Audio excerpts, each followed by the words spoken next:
Picking your panel moderator and indeed picking your panelists for sessions at your event is a really important job.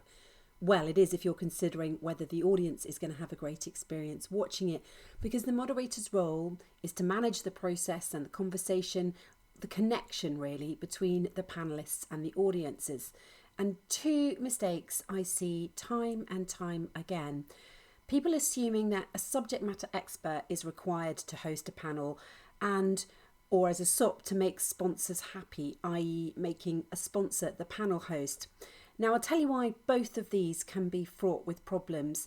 First, just because someone is an expert in a subject, it doesn't make them necessarily a good moderator. And most content experts don't necessarily have the skills to do proper moderation, and they tend to talk far too much about themselves and maybe show off about their experience because they're trying to build their profile in the industry. And the same goes for sponsors really, because they are generally there to sell something, to talk about their products, to talk about how they help. They both clearly have their own agendas, and that agenda is not the audience experience, is it?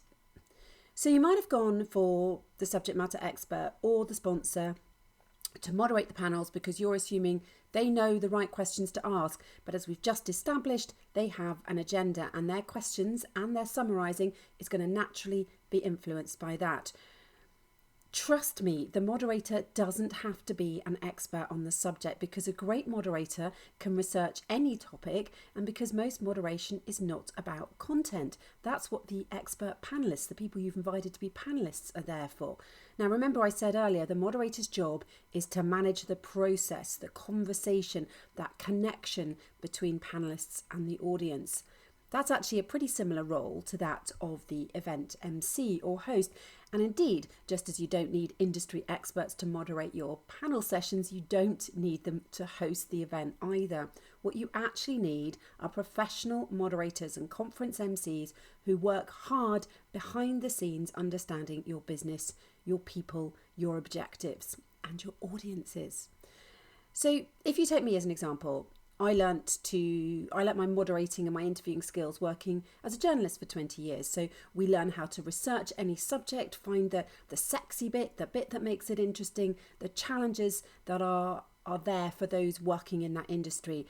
We learn to listen, to read a room, to pick up on the key issues behind the words of the panelist and make sure that everybody is getting involved. As an MC, as a moderator, I'm looking for the audience interest. I'm encouraging their participation and enjoyment. And my only agenda is the audience having their needs met and leaving thinking, well, that was a cracking session. Now, we get when it's a big event and you've got lots of sessions, obviously your MC can't moderate them all. So make sure that you find people to moderate who really want to be moderators, whose agenda is purely to give the audience a great experience instead of telling their own story, raising their own profile in the industry that your event is serving. Offer training to your subject matter experts and sponsors if you must use them, and convince them it's in their best interests to do so to make it worthwhile for both the panel participants and the audience. Whether you've agreed or disagreed with what I've just said, I'd love to hear your comments, so please share them below and let's have a good debate.